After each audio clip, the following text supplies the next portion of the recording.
Millionaire CEO didn't know he had a child until a humble mother brought her 6-year-old daughter to a job interview. The little girl ran to hug him and said 3 words that broke his heart. Before we dive into the story, drop a comment below and tell us where you're watching from. Enjoy the story. The morning sun filtered through worn curtains as Melissa Parker rushed around her small apartment. The clock on the wall seemed to tick louder with each passing minute, a constant reminder that she was running late. Today wasn't just any day. It was the day of her interview at Reed Enterprises, a position that could finally turn their financial situation around. "Sophie, honey, have you brushed your teeth?" she called out, frantically buttoning her only presentable blouse. The fabric was slightly faded from too many washes, but it was clean and professional enough. "Yes, Mommy," came a small voice from the bathroom, followed by the appearance of 6-year-old Sophie, her dark curls still tangled despite Melissa's earlier attempts to tame them. Melissa knelt down, quickly running a brush through her daughter's hair one more time. "Remember, Mrs. Jenkins will be here any minute to watch you while I go to my interview." Sophie's green eyes, startlingly bright and expressive, looked up at her mother. "Can't I come with you? I'll be super quiet. I promise." "Not today, sweetie. This is a very important meeting." Melissa tucked a strand of hair behind Sophie's ear, marveling as she often did at those remarkable eyes, so like her late friend Rebecca's. The phone rang, interrupting their moment. Melissa's heart sank as she listened to Mrs. Jenkins apologizing, explaining that she had woken up with a terrible flu and couldn't possibly watch Sophie today. After hanging up, Melissa sat on the edge of the bed, mind racing. She had already rescheduled this interview once. Canceling again would surely cost her this opportunity, and they desperately needed the income. Their rent was already 2 weeks overdue. "Is everything okay, Mommy?" Sophie asked, climbing onto the bed beside her. Melissa forced a smile. "Change of plans, sweetie. Looks like you're coming with me after all." 30 minutes later, they stood before the towering glass headquarters of Reed Enterprises. The building seemed to touch the clouds, its sleek design intimidating in its perfection. Melissa squeezed Sophie's hand. "Remember what we talked about? You'll sit quietly in the waiting area with your coloring books. This is very important, Sophie." Sophie nodded solemnly. "I know, Mommy. I'll be good." As they entered the vast marble lobby, Melissa couldn't help feeling out of place. Executives in tailored suits strode purposefully across the floor, their leather shoes clicking confidently on the polished surface. She smoothed her second-hand skirt, wishing she had something better to wear. At the reception desk, a perfectly groomed woman looked up with a practiced smile. "Good morning, how may I help you?" "Melissa Parker. I have an interview with Mr. Reed at 9:30. The receptionist's eyes flickered briefly to Sophie before returning to her computer. "Yes, Ms. Parker, however, I don't see a note about bringing a child to the interview." Melissa swallowed hard. "My babysitter canceled last minute. I assure you she'll be no trouble." After a moment's hesitation, the receptionist nodded and handed them visitor badges. "18th floor. Mr. Reed's assistant will meet you there." The elevator ride seemed endless, Sophie bouncing slightly on her heels with excitement while Melissa mentally rehearsed her responses to potential interview questions. When the doors finally opened, they were greeted by a sleek reception area with the Reed Enterprises logo prominently displayed on the wall. A young man in a crisp suit approached. "Ms. Parker, I'm James, Mr. Reed's executive assistant. Mr. Reed, we'll see you shortly." His gaze dropped to Sophie. "And who's this?" "This is my daughter, Sophie. My childcare fell through at the last minute." James frowned slightly. Mr. Reed's schedule is extremely tight today. Children aren't typically allowed in executive interviews. "Please," Melissa said, lowering her voice. "I'm a single mother and I really need this job." She has coloring books and will be perfectly quiet in the waiting area. After a moment's consideration, James nodded. "Very well. Please have a seat. I'll come get you when Mr. Reed is ready." Melissa settled Sophie in a plush chair with her coloring book. "Remember, stay right here. Don't move until I come back." Sophie nodded, already opening her crayons. I promise, Mommy. 20 minutes later, James returned. Mr. Reed will see you now, Miss Parker. With one last reassuring look at Sophie, who was contentedly coloring, Melissa followed James down a corridor to a large corner office. The view of the city was breathtaking, but Melissa barely noticed it, her attention immediately drawn to the man standing behind an imposing desk. Ethan Reed was taller than she expected, with dark hair perfectly styled and piercing blue eyes that seemed to evaluate her worth in seconds. His tailored navy suit probably cost more than her entire wardrobe. Ms. Parker, he said, his voice deep and controlled. Please, have a seat. The interview began professionally enough. Ethan asked pointed questions about her experience, her skills, her reason for wanting to join Reed Enterprises. Melissa answered confidently, years of determination giving her strength despite her nervousness. Your resume shows a gap of almost 7 years, Ethan noted, looking up from the paper. Can you explain that? Yes, sir. I became the guardian of my daughter after her birth and chose to work freelance positions that allowed me to be home with her. Now that she's in school, I'm eager to return to full-time work.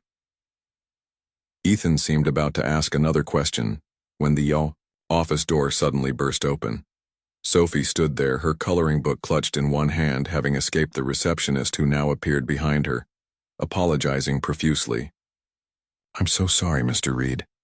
She slipped away when I was answering a call, but neither Ethan nor Melissa heard the rest of the explanation, because at that moment, Sophie's eyes locked onto Ethan's face. The little girl froze, her mouth forming, a perfect O of surprise. Then, inexplicably, her face lit up with pure joy. Daddy, she cried out, dropping her coloring book and running straight toward Ethan. Daddy, it's you. The room went completely still. Melissa felt the blood drain from her face as Sophie threw her arms around a shocked Ethan Reed's legs. For his part, Ethan stood rigid, staring down at the child with an expression of complete disbelief. When he finally looked up at Melissa, his eyes had turned cold as ice. What? He said in a dangerously quiet voice. Is the meaning of this? Ethan's eyes hardened as he stared at Melissa over Sophie's head. His mind raced through possibilities, none of them favorable. The timing, just weeks before his merger announcement and months before his wedding to Victoria, seemed calculated. Ms. Parker, he said, voice dangerously controlled. I'd appreciate an explanation. Now. Melissa stood frozen, as shocked as Ethan by Sophie's outburst. I don't know why she said that. Sophie, honey, come here. Sophie clung tighter to Ethan's legs. But Mommy, it's him. From the picture. The receptionist silently backed out, closing the door behind her, leaving them in suffocating privacy. Melissa's heart pounded. Sophie, please come here, she pleaded, moving forward to gently pry her daughter away. Sophie reluctantly let go, but her eyes remained fixed on Ethan. You look just like the man in Mommy's special box. Ethan's jaw tightened. He studied Sophie's face, and something in her features, particularly those striking green eyes, triggered a distant memory. Green eyes he'd once looked into every day. Rebecca's eyes. The door swung open again and a striking woman in designer clothing entered. Darling, I thought we'd do lunch before my... Victoria Blackwell stopped mid-sentence, taking in the scene before her. What's going on? She asked, her perfectly shaped eyebrows drawing together. Apparently, Ethan said coldly, I'm being introduced to my daughter. Victoria's gaze sharpened. Excuse me? Melissa shook her head desperately. No, there's been a misunderstanding. I came for an interview. I don't know why Sophie said that. Victoria's lips curved into a disbelieving smile. How convenient. An interview that turns into a paternity claim. It's not like that, Melissa insisted, drawing Sophie close. I'm sorry for the confusion, Mr. Reed. We should go. Not so fast, Ethan said, stepping around his desk. Your daughter seems convinced I'm her father. That's quite an accusation. Victoria placed a possessive hand on Ethan's arm. Darling, this is obviously a ploy. The timing is suspect given the merger announcement next week. Melissa felt heat rising to her cheeks. I didn't know anything about you before applying for this job. I certainly didn't know what you looked like. Then, explain why your daughter recognized me, Ethan demanded. Sophie looked up. He looks like the man in the picture with Aunt Rebecca. At the name, Ethan visibly flinched. Rebecca? Rebecca Jensen? The room seemed to tilt beneath Melissa's feet. You knew Rebecca? Answer my question first, Ethan countered. Victoria interjected. This is ridiculous. We should call security. No, Ethan said sharply. I want answers. He knelt to Sophie's eye level. Who is Rebecca to you? Before Sophie could answer, Melissa spoke. She was my best friend, Sophie's biological mother. The color drained from Ethan's face as he stared into Sophie's green eyes, Rebecca's eyes. Rising slowly, he turned to Victoria. Give us a moment. Ethan, you can't be serious. Please, Victoria. After Victoria reluctantly left, Ethan faced Melissa. I want a DNA test, today. The words hit Melissa like a physical blow. Mr. Reed, I didn't come here for anything but a job. I didn't even know you knew Rebecca. Yet here we are, he said coldly. My legal team will be in touch this afternoon. I suggest you make yourself available. You can't just demand, I can and I will. His voice left no room for argument. If there's even a possibility that child is mine, I need to know. Back in her small apartment, Melissa's hands trembled as she made Sophie a sandwich. The morning's events replayed in her mind like a nightmare she couldn't wake from. Mommy, are you mad at me? Sophie's small voice broke through her thoughts. Melissa turned, forcing a gentle smile. No, sweetie, I'm not mad, but I need to understand what happened. Why did you call that man Daddy? Sophie fidgeted with her sandwich. He looks exactly like the man in the picture with Aunt Rebecca, the one you keep in your special box. Melissa's heart sank. She'd been so careful to keep that photo hidden. You went through my things? I didn't mean to, Sophie said, eyes welling with tears. I was looking for the stickers you promised, and I found the box under your bed. Melissa sat down heavily. The wooden box contained her few keepsakes of Rebecca, including the single photograph she had of Rebecca with Ethan Reed, though she'd never known his name. Rebecca had only referred to him as the one who got away. Sophie, that doesn't mean he's your father. But you said my daddy is in heaven with Aunt Rebecca. The lie she'd told to simplify things for a 4-year-old now came back to haunt her. It's complicated, sweetie. The doorbell rang, interrupting them. Melissa opened the door to find a stern-faced woman in a business suit. Miss Parker? I'm Amanda Wells, legal counsel for Reed Enterprises. She handed Melissa an envelope. These are consent forms for DNA testing. A car is waiting to take you to the lab. Melissa glanced at Sophie, who was watching curiously from the kitchen doorway. I need time to process this. Mr. Reed is offering a generous stipend for your cooperation today. Amanda's voice lowered. Or we can pursue this through formal legal channels. The implicit threat hung in the air. With mounting bills and an eviction notice looming, Melissa had little choice.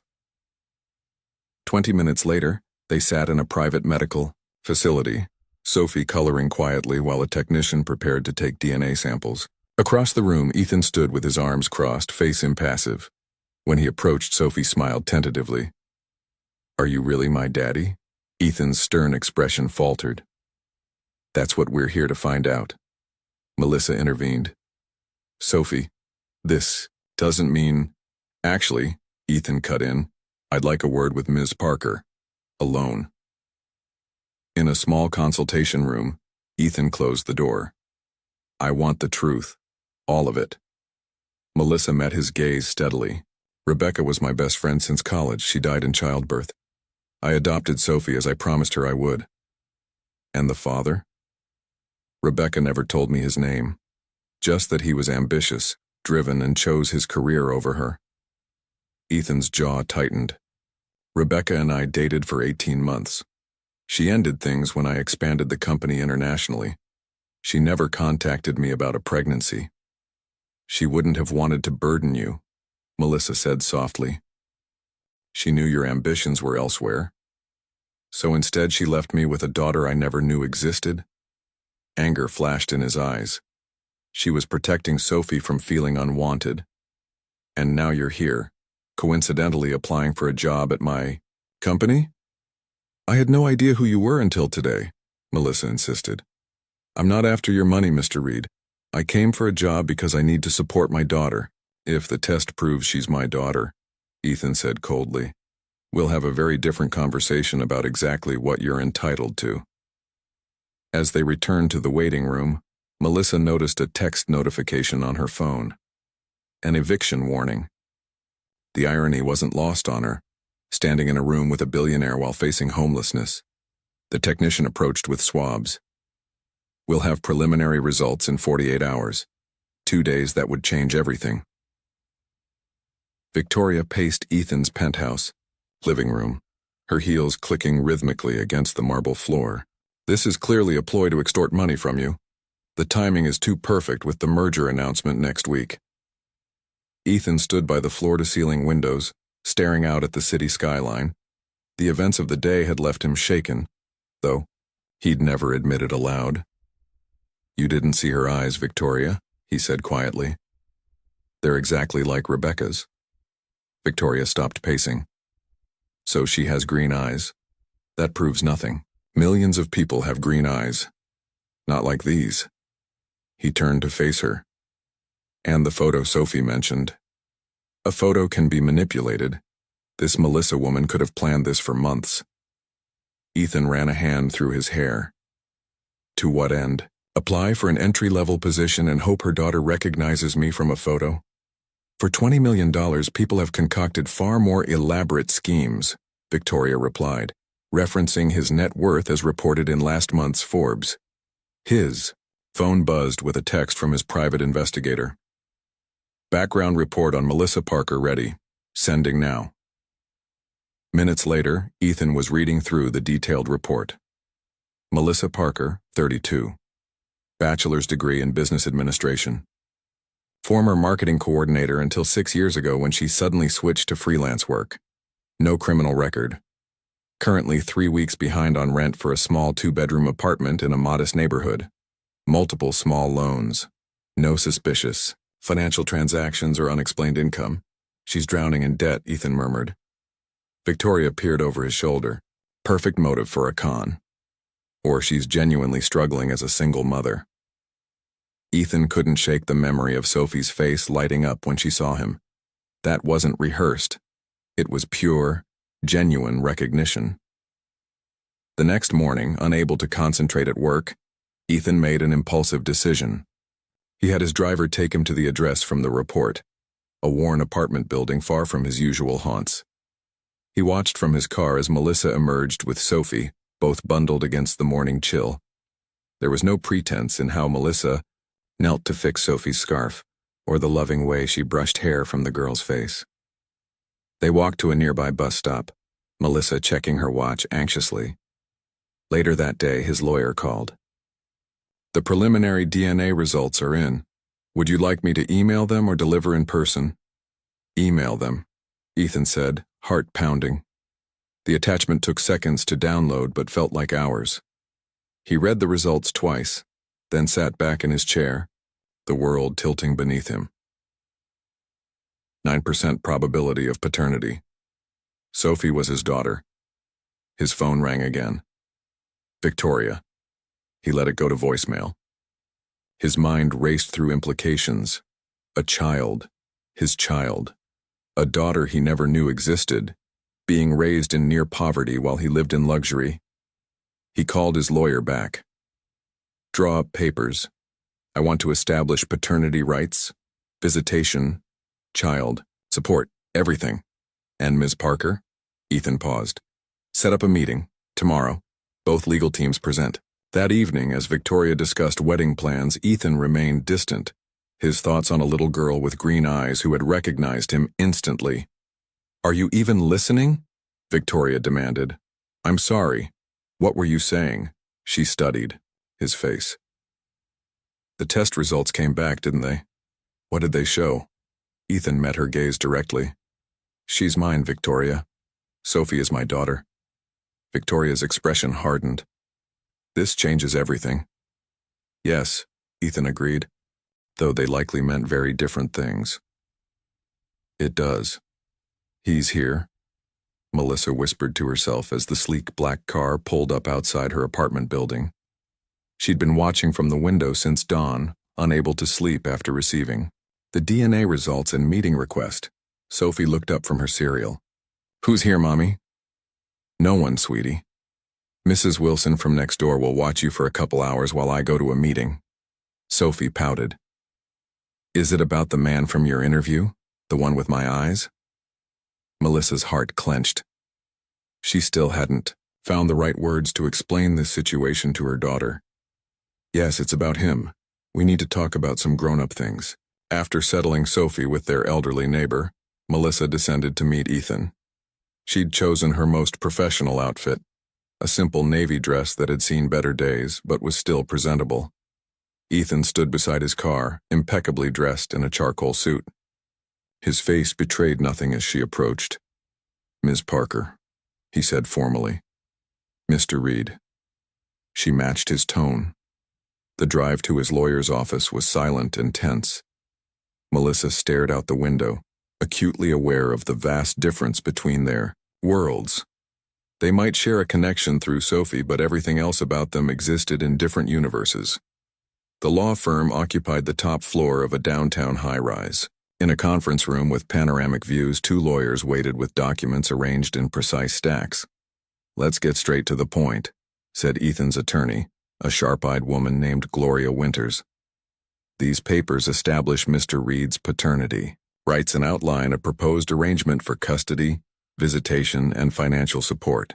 Melissa's court-appointed attorney, a young man who seemed overwhelmed by the surroundings, reviewed the documents carefully. This is extremely generous, he said, eyebrows rising at the figures. Melissa leaned forward. May I see? The child. Support arrangement would not only cover all of Sophie's needs but included funds for a new apartment in a better neighborhood, educational expenses through college, and a separate account for Melissa's inconvenience. She looked up at Ethan, who watched her with an unreadable expression. Why? She's my daughter, he said simply.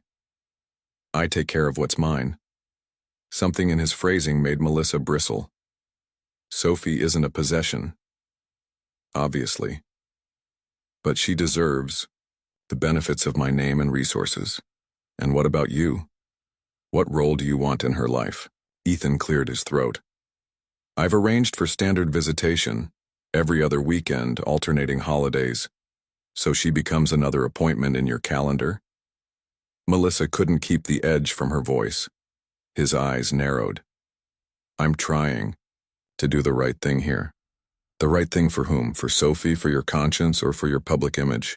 Gloria interrupted smoothly. Perhaps we should take a brief recess. Once alone with Melissa, her attorney whispered urgently, This is an incredibly favorable settlement. I strongly advise you to accept it. Melissa stared out at the city below. He talks about her like she's a business transaction. Ms. Parker, forgive me, but you're in no position to walk away from this offer. The truth of those words stung. Last night she'd found a final eviction notice on her door.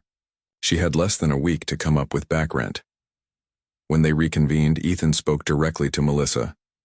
I understand your concerns, but Sophie is my child, and I intend to be part of her life. These terms are non-negotiable. Melissa met his gaze. I want one addition. Before any visitation begins, you spend time getting to know her gradually. No overnight stays until she's comfortable with you. Ethan considered this. Reasonable.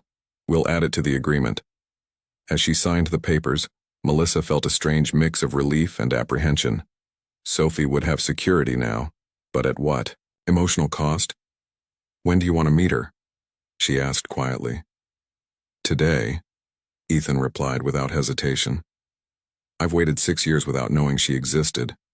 I don't want to wait another day. Sophie twirled in her favorite purple dress, excitement bubbling through her as Melissa brushed her hair. Is he really coming to see me? Just me? Yes, honey. Mr. Reed wants to spend some time with you. Melissa worked to keep her voice neutral, hiding her own anxiety behind a smile. Because he's my daddy?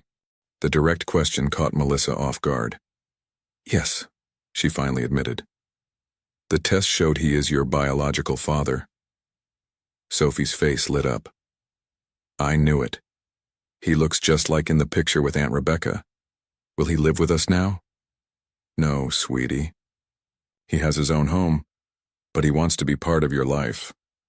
Melissa secured Sophie's hair with a ribbon, her mind racing with concerns about how this would affect her daughter emotionally. A knock at the door sent Sophie racing across the apartment. Melissa caught her just before she could fling it open. Remember what we talked about? Take it slow. When she opened the door, Ethan stood there looking uncharacteristically uncertain, a large gift bag in his hand. His usual commanding presence seemed softened somehow. Hello, he said, his eyes immediately finding Sophie, who peeked from behind Melissa. Hi, Sophie replied shyly, a complete change from her earlier excitement. Melissa invited him in, painfully aware of how their modest apartment must look to someone accustomed to penthouses and executive suites. Ethan surveyed the space quickly, his expression unreadable. I brought something for you, Sophie, he said, offering the bag. Sophie looked to Melissa, who nodded encouragingly. Inside was a beautiful teddy bear, wearing a small lab coat and stethoscope. Your mother mentioned you want to be a doctor someday, Ethan explained. Sophie's eyes widened. How did you know that's my favorite animal? Lucky guess, he said. But his glance at Melissa betrayed that he'd done his homework. The afternoon progressed with surprising ease. Ethan sat on the floor with Sophie, admiring her drawings and asking thoughtful questions about her interests. Melissa watched from the kitchen, preparing snacks while observing their interaction. There was an undeniable physical resemblance between them.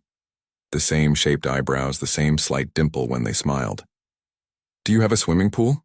Sophie asked suddenly. Ethan looked amused. I do, actually. Mommy says we can't afford swimming lessons, but I really want to learn. Melissa felt her cheeks flush with embarrassment. Perhaps we could arrange lessons, Ethan said carefully, looking to Melissa for approval.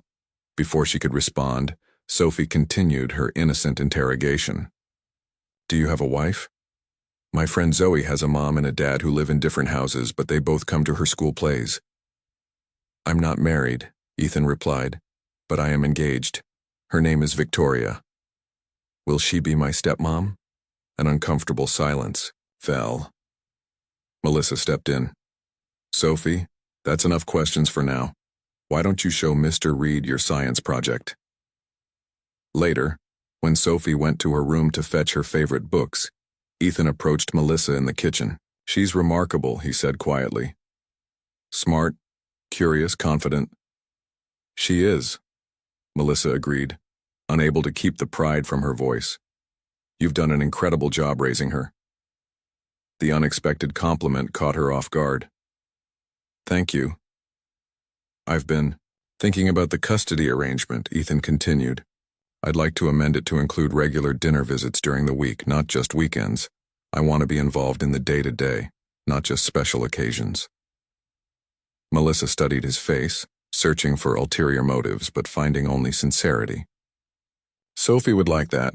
As Ethan prepared to leave, Sophie suddenly hugged him. Will you come back tomorrow? Ethan hesitated, clearly moved by the gesture. I have meetings, but I'll come the day after. Promise? I promise. After he left, Melissa found Sophie sitting with her new teddy bear, a thoughtful expression on her young face.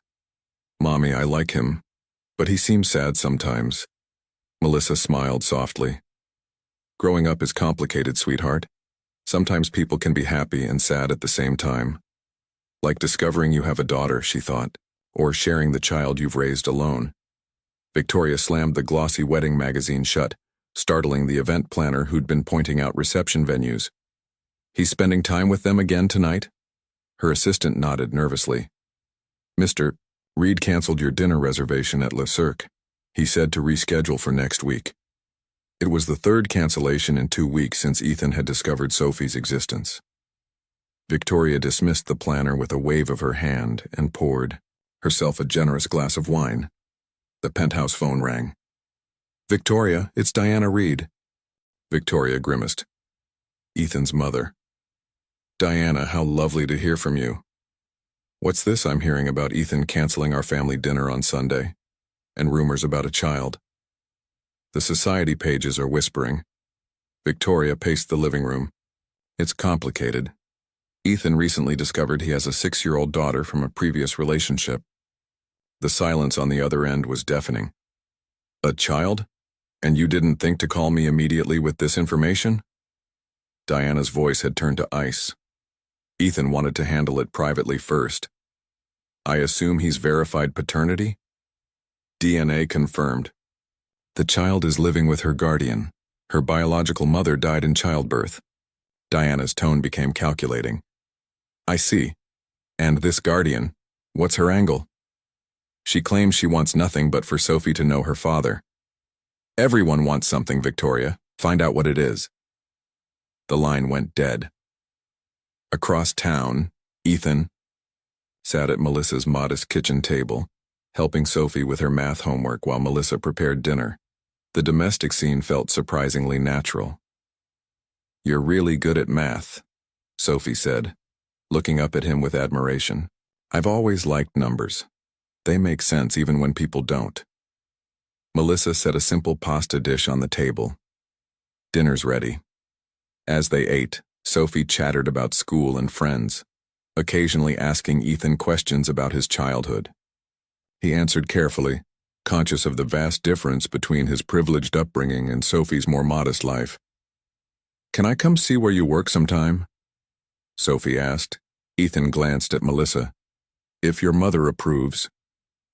"Perhaps during a school holiday," Melissa suggested, though the thought of returning to Reed Enterprises made her uneasy.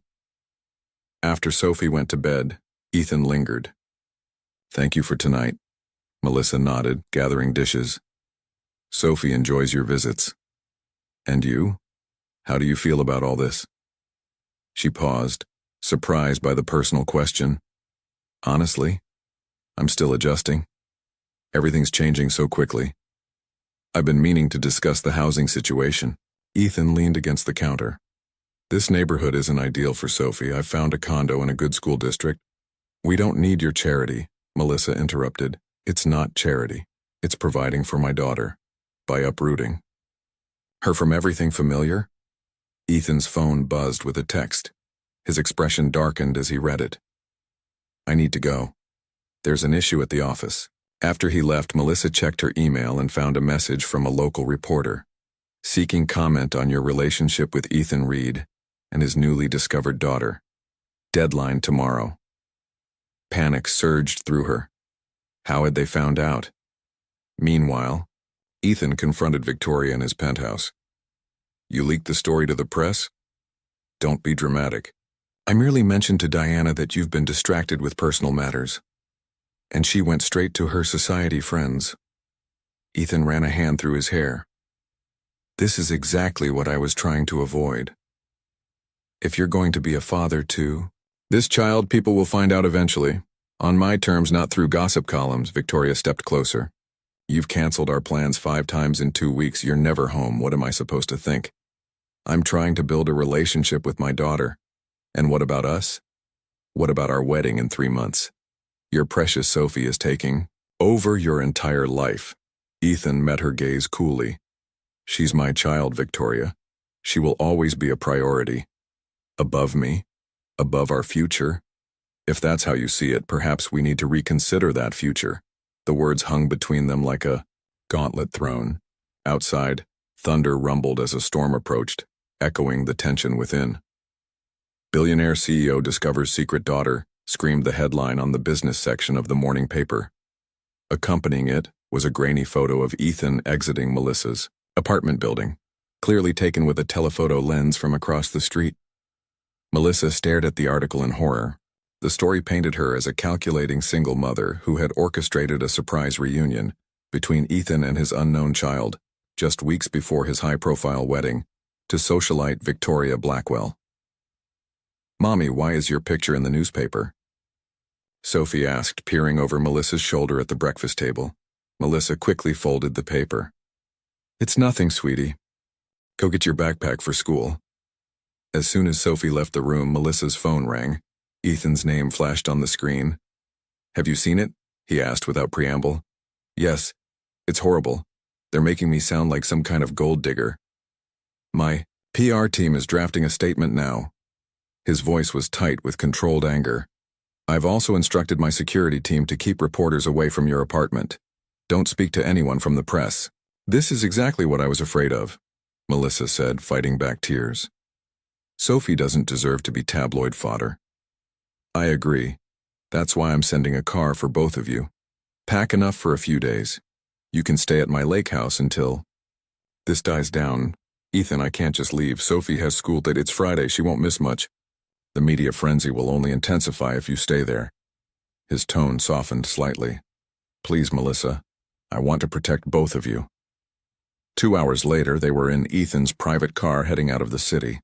Sophie was thrilled by the adventure, but Melissa felt uneasy. The driver took a circuitous route to avoid any following photographers. The lake house turned out to be a stunning modern mansion nestled among towering pines, with floor-to-ceiling windows overlooking a pristine lake. Sophie ran from room to room in excitement while Melissa stood in the great room, feeling completely out of place among the designer furniture and original artwork. This place is amazing, Sophie exclaimed. Do you live here all the time? It's just a weekend retreat, Ethan explained, setting down their bags. I thought you might enjoy exploring the forest trails and the private beach.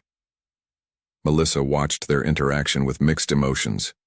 Despite her initial suspicions about Ethan's motives, she couldn't deny that he was making genuine efforts to connect with Sophie. The tenderness in his eyes when he looked at his daughter revealed a side of him the business world never saw.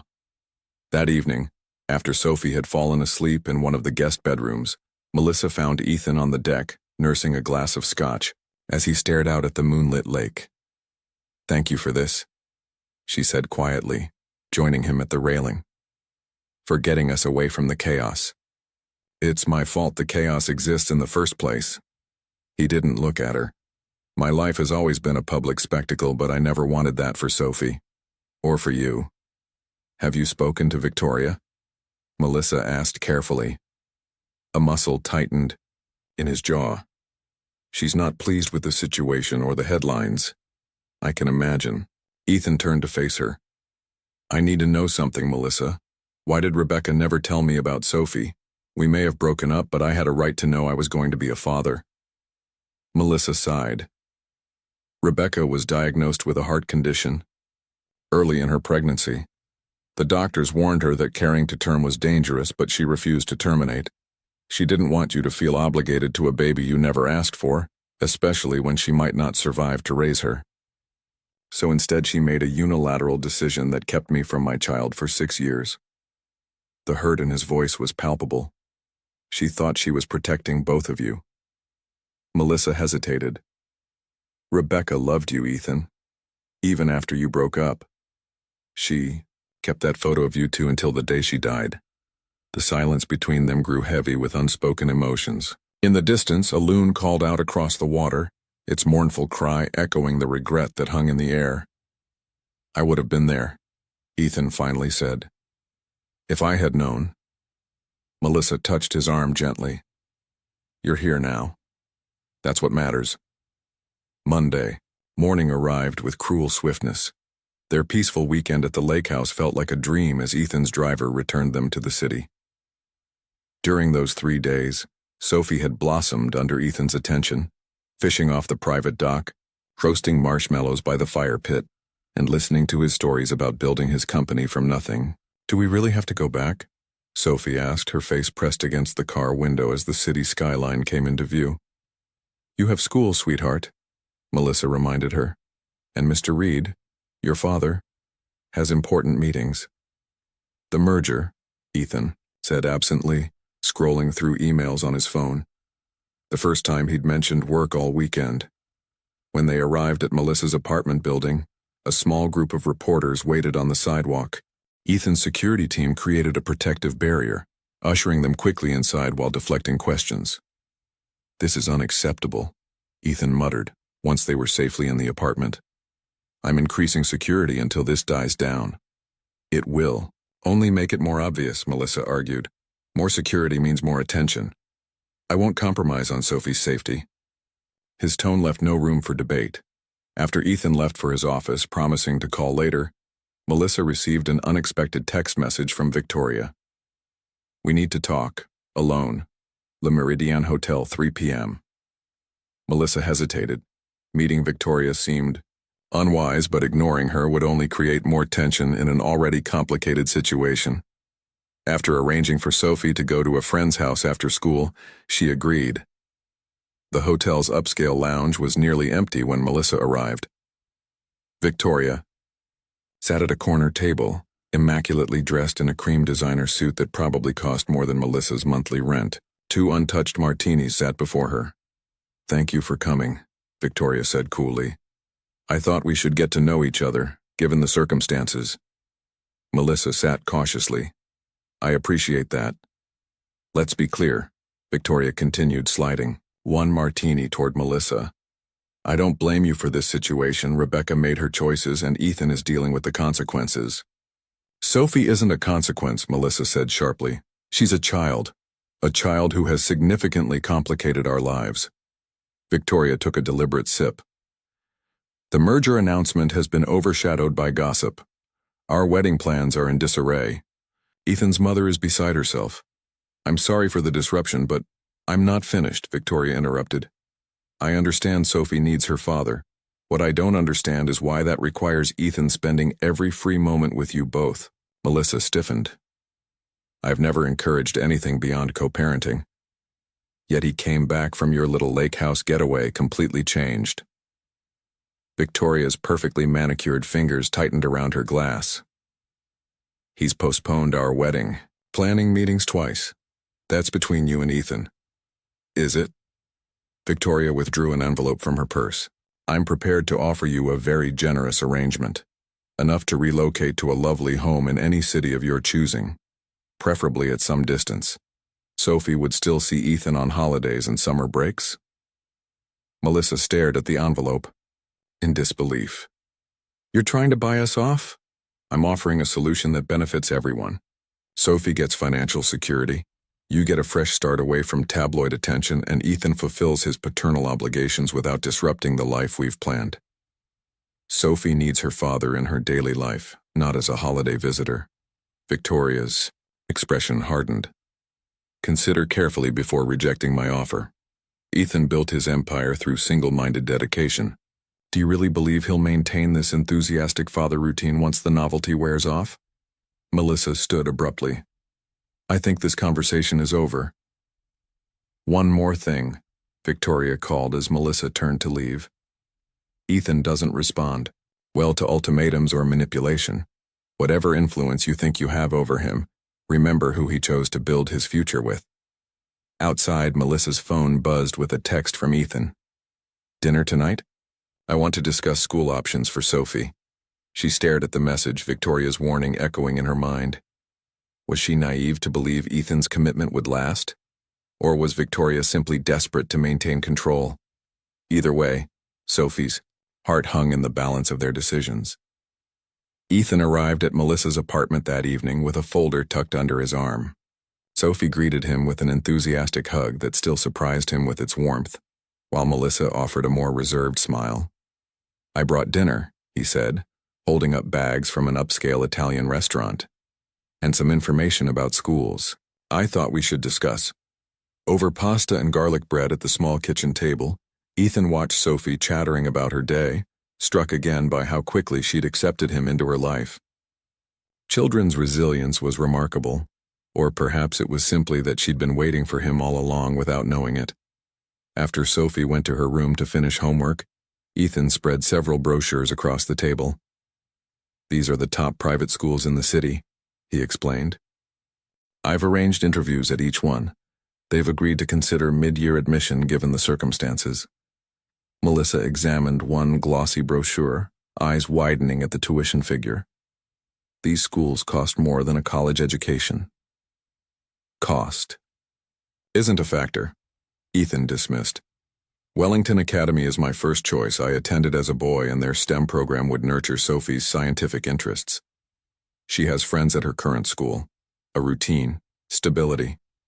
She deserves the best education available, Ethan countered. These schools have connections that will benefit her throughout life. Melissa set down the brochure. I met with Victoria today.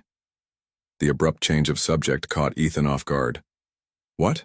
Why? She invited me to offer a solution to our situation. Melissa's voice remained calm, but her eyes held challenge. She suggested we relocate to another city, with generous financial compensation, of course. Ethan's expression darkened. I knew nothing about this. I believe you. But it raises questions about what happens when your lives fully merge. Will Sophie be welcome at family gatherings, holiday celebrations, or will she remain your separate obligation kept at a convenient distance? That's not going to happen, Ethan said firmly. Sophie is my daughter. She'll be part of every aspect of my life. And Victoria, does she share that vision? Ethan looked away. Victoria is adjusting. That's diplomatic. Melissa leaned forward. Ethan, I need to know your long-term intentions. These schools, the financial support, it all feels like you're trying to reshape Sophie's life to fit your world, without considering what she might lose in the process.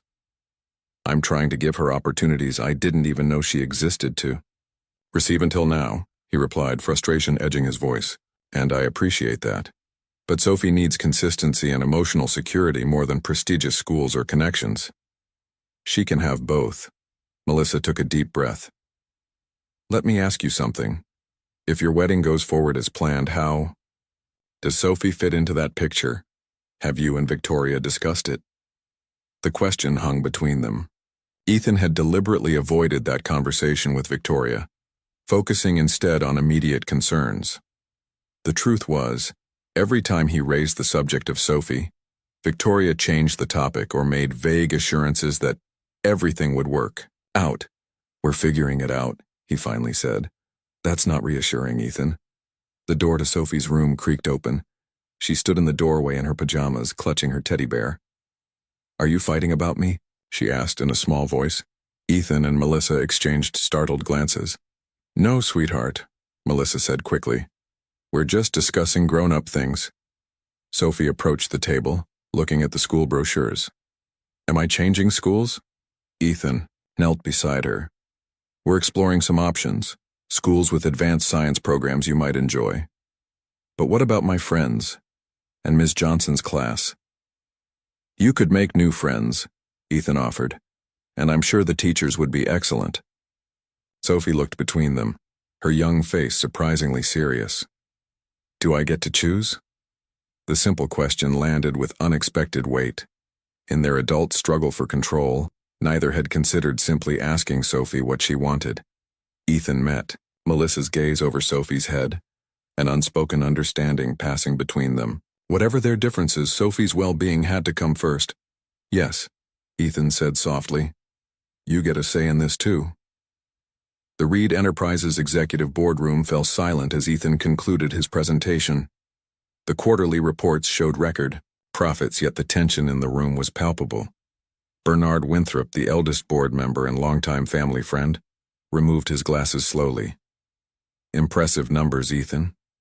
But I think we need to address the elephant in the room. The press coverage of your personal situation has investors nervous.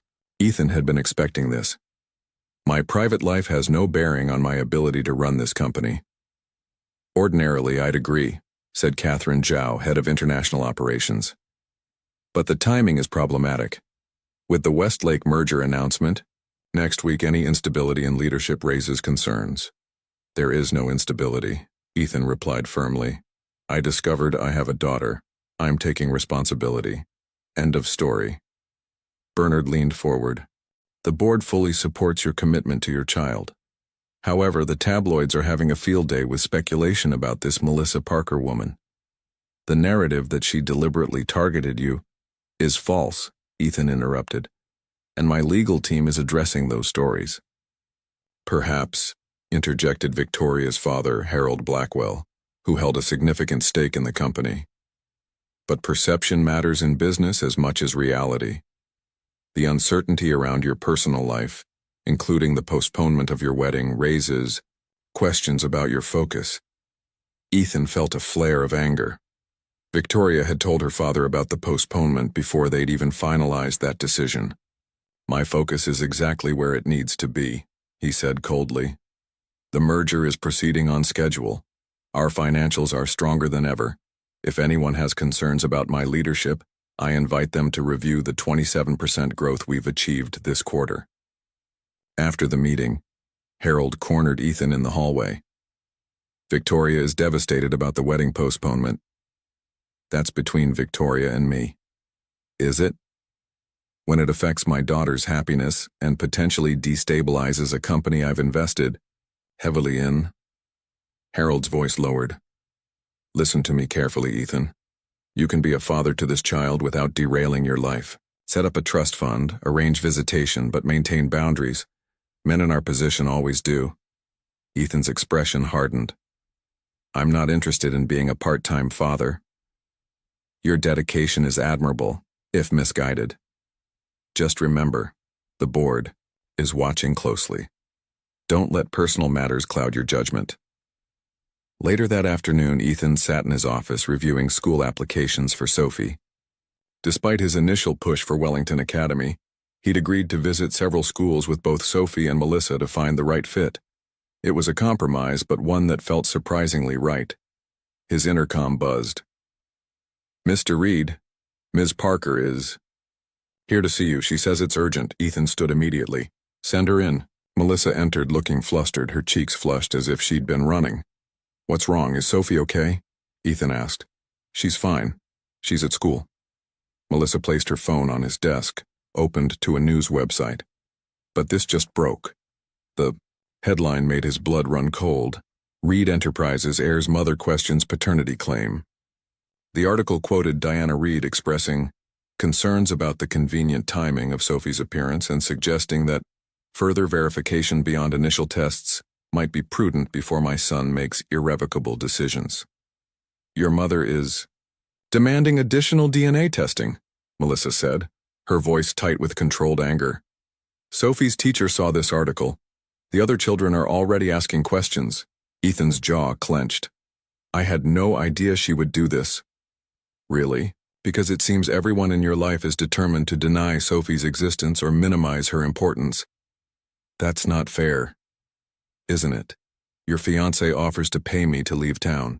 Your board questions your leadership. Now your mother publicly casts doubt on Sophie's paternity." Melissa's eyes flashed. "This is exactly why I was reluctant to let you into our lives. Sophie is just beginning to trust that you'll be there for her. And now she'll hear that her own grandmother thinks she's an imposter." Ethan reached for his phone. "I'll handle this." "How? Another press release? More damage control?" Melissa shook her head. "Sophie needs stability, not drama. Maybe Victoria was right. Maybe a clean break would be better for everyone." The suggestion hit Ethan like a physical blow. "You don't mean that." "I don't know what I mean anymore." Melissa's voice cracked slightly. "I just know I can't let Sophie keep getting hurt." As she turned to leave, Ethan realized with sudden clarity that he was at a crossroads. The carefully constructed life he'd built, the company, the social standing, the strategic relationships, was colliding with something far more fundamental: his daughter's well-being and happiness. And for the first time in his driven, ambitious life, the choice seemed startlingly clear. Ethan's car pulled up to the sprawling estate in Greenwich, Connecticut, where he'd grown up. The Reed family mansion stood imposing as ever, its colonial architecture a testament to old money and tradition. "Are you sure this is a good idea?" Melissa asked from the passenger seat, gripping her purse tightly. "No," Ethan admitted, "but it's necessary." In the back seat, Sophie gazed wide-eyed at the mansion. "Your house is like a castle." "It's my mother's house," Ethan corrected gently. "I grew up here." After Diana's public statement questioning Sophie's paternity, Ethan had made an executive decision. Instead of more press releases or legal maneuvers, he would confront the situation directly. He'd insisted that his mother meet Sophie and Melissa in person. Diana Reed opened the front door herself. Elegant at 65 in a tailored pantsuit, her silver hair swept into a perfect chignon. Her smile froze when she saw Melissa and Sophie exiting the car with Ethan. "I wasn't expecting company," she said pointedly. "That was clear from your press statement," Ethan replied, guiding Sophie forward. "Mother, this is Sophie, my daughter, and this is Melissa Parker, who has raised her since birth." Diana's gaze swept over Sophie, lingering on her eyes, the same distinctive green as Rebecca's, the same shape as Ethan's when he was young. "Come in," she finally said, stepping aside. "Harrison can bring tea to the solarium." The grand foyer echoed with their footsteps as they followed Diana through the house. Sophie stayed close to Melissa, suddenly shy in these overwhelming surroundings. In the sun-drenched solarium, surrounded by Diana's prized orchid collection, they sat in uncomfortable silence until a butler served tea and small cakes. "Sophie," Diana began, her voice softer than before, "do you like school?" "Yes, ma'am," Sophie answered politely. "I especially like science and art." Ethan was the same way. Always building things, taking them apart to see how they worked. A ghost of a smile touched Diana's lips. "He once disassembled my favorite clock. I was furious until I realized he'd actually fixed the mechanism." For the next 15 minutes, Diana asked Sophie gentle questions about her interests and activities. The child gradually relaxed, even accepting a tour of the orchid collection while Ethan and Melissa remained seated. When Sophie was occupied examining a particularly striking purple bloom, Diana turned to them, her voice low. "She's unmistakably yours, Ethan. I see it now. You could have seen it weeks ago if you'd bothered to meet her before issuing public statements," he replied coldly. "I was protecting you. After what Victoria told me about Ms. Parker's background." "Victoria had no right," Melissa interrupted, unable to contain herself. "My background is irrelevant. I've raised Sophie with love and values, despite financial struggles." Diana assessed, Melissa with new interest. "You clearly care for the child. She's my daughter in every way that matters." Ethan placed his hand over Melissa's. "Mother, I need you to understand something. Sophie is my priority now. I've postponed the wedding, because Victoria and I need to resolve how Sophie fits into our future. The board is concerned about my focus, but I've never been more clear about what matters." Diana's expression softened marginally. "You're serious about this?" "Completely. And I won't tolerate anyone, family included, causing Sophie distress or questioning her place in my life." Diana took a measured sip of tea. "I suppose I'll need to issue a retraction, a full apology," Ethan corrected, "and announce your delight in discovering you have a granddaughter."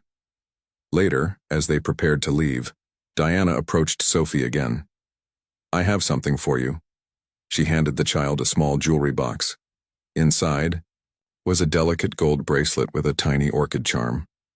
"It was Ethan's grandmother's," Diana explained. "Family tradition dictates it passes to the firstborn daughter of each generation." Sophie's eyes widened. "It's for me?" "If you'd like it," Diana said, her voice gentler than Melissa had heard all day. On the drive back to the city, Sophie fell asleep clutching the bracelet box. Melissa glanced at Ethan, who seemed deep in thought. "Your mother surprised me," she admitted quietly. "She surprised me too." Ethan's hands tightened on the steering wheel. "But it's just the beginning. There are still many battles ahead." "Victoria?" Melissa asked, though she already knew the answer. Ethan nodded grimly. "She's been avoiding my call since I postponed the wedding. But we can't move forward until we have an honest conversation about Sophie's place in our lives. And if she can't accept it?" Ethan glanced in the rearview mirror at his sleeping daughter.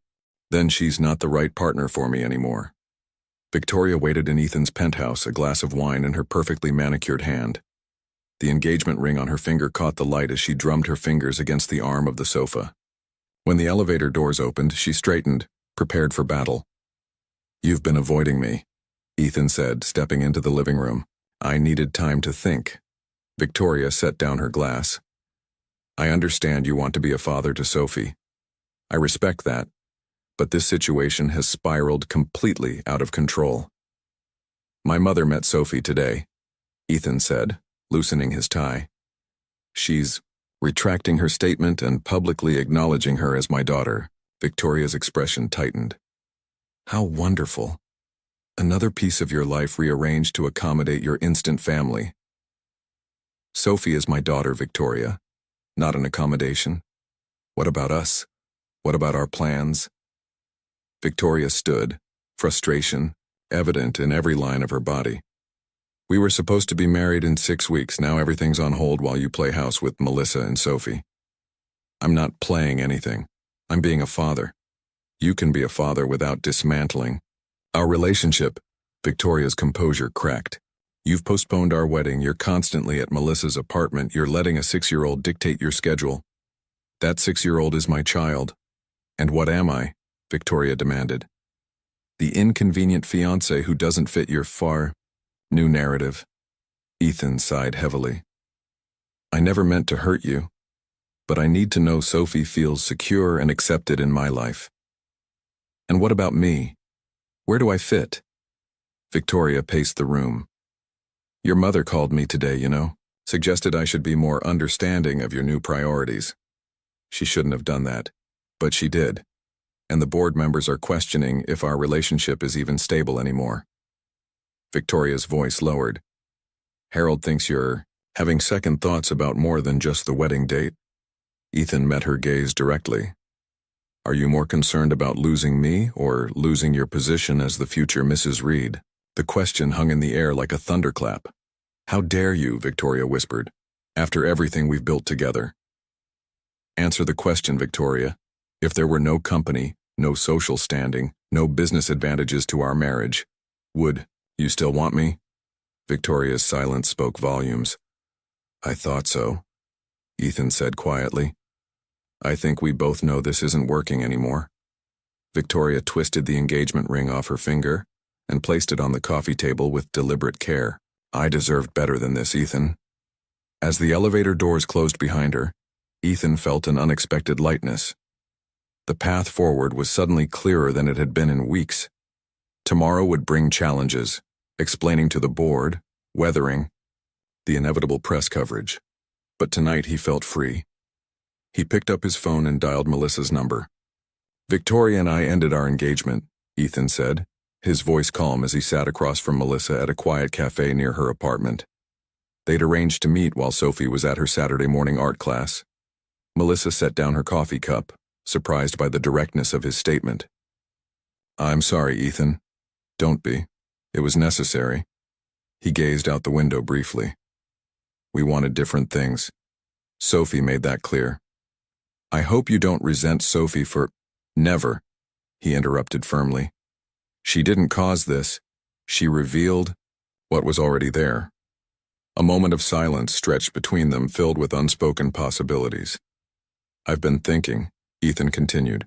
Sophie's been visiting Wellington twice a week as part of their trial program. She seems to be thriving there. Melissa nodded. She loves the science lab, talks about it constantly. The commute is difficult from your current apartment. We manage. Ethan leaned forward. I found a condo near the school. 3 bedrooms, dorm building, excellent security. It's in both your names. Ethan, I can't accept. It's not charity, Melissa. It's for Sophie. His eyes met hers, and maybe for us too. Her heart skipped a beat. What are you saying? I'm saying I want to see where this goes. Not just co-parenting, but more. He reached across the table, his fingers brushing hers. If you're willing. Melissa felt a warmth spreading through her chest, unexpected but not unwelcome. I think I am. Outside, snowflakes began to fall, dusting the city in white. A fresh start, just like they were discussing. We should take it slow, she said, for Sophie's sake. Ethan smiled, genuinely happy for perhaps the first time since she'd met him. I've spent my life rushing. I think slow sounds perfect. 6 months later, Central Park bloomed with spring flowers. Sophie ran ahead on the path, her new school uniform replaced by jeans and a t-shirt for the weekend. Her dark curls bounced as she raced toward the playground, calling back to Ethan and Melissa, who walked hand in hand behind her. "She has so much energy," Ethan remarked, watching his daughter climb confidently up the jungle gym. "Always has," Melissa replied with a smile. Even as a baby, she was constantly moving. The past half-year had brought profound changes to all their lives. Melissa and Sophie had moved into the condo near Wellington Academy, where Sophie was thriving academically. Ethan had restructured his work schedule to be home by dinner most nights, often helping with homework or simply enjoying family time. The press had eventually lost interest in their story once the initial scandal faded, especially after Diana Reed hosted a lavish party, formally introducing Sophie as her granddaughter. The society pages had moved on to fresher gossip, leaving them to build their relationship in relative peace. "The board meeting went well yesterday," Ethan said, guiding Melissa to a bench with a clear view of the playground. "Third quarter in a row of record growth. I'm not surprised. You seem more focused now, not less." "I am." He squeezed her hand. "Turns out having personal fulfillment makes me better at my job, not worse. Who would have thought?" Melissa laughed softly. Certainly not Victoria. Victoria had relocated to London shortly after the broken engagement, taking a position with a rival company. The business world had expected her to use insider knowledge against Reed Enterprises, but surprisingly, she'd maintained a professional distance, even sending Sophie a birthday card last month. "Have you heard from Rebecca's parents?" Ethan asked. Melissa nodded. "They're coming to visit next month. They want to thank you for the trust fund you established in Rebecca's name." It was the right thing to do. The scholarship will help young women pursue medical research on maternal health conditions. Rebecca would have approved. They sat in comfortable silence, watching Sophie make friends with another child on the swings. The ease between them had developed gradually, built on mutual respect and shared love for their daughter.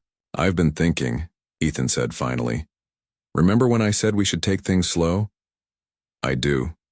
6 months feels sufficiently slow." He turned to face her. "Sophie asked me yesterday if we were going to be a real family soon." Melissa's heart quickened. "What did you tell her?" "That I needed to ask you first." From his pocket, he withdrew a small velvet box. No grand gesture, no public display. Just the two of them on a park bench with their daughter playing nearby. "This isn't because of Sophie," he said quietly, opening the box to reveal a simple but elegant diamond ring. "It's because somewhere between DNA tests and school tours, board meetings, and bedtime stories, I fell in love with you, Melissa.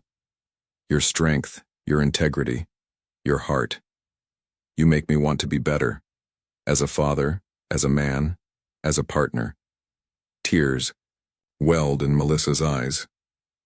"Are you sure? Your world is so different from mine." "Not anymore," he smiled. "You and Sophie are my world now. The rest is just context." From the playground, Sophie spotted them and waved enthusiastically. They waved back, united in their love for her. "So," Ethan continued, "would you consider making our unconventional family official?" Melissa looked at the ring, then at Sophie, and finally into Ethan's hopeful eyes. She thought of the journey that had brought them here, from a desperate job interview to co-parenting to this moment of possibility. "Yes," she said simply. "I would."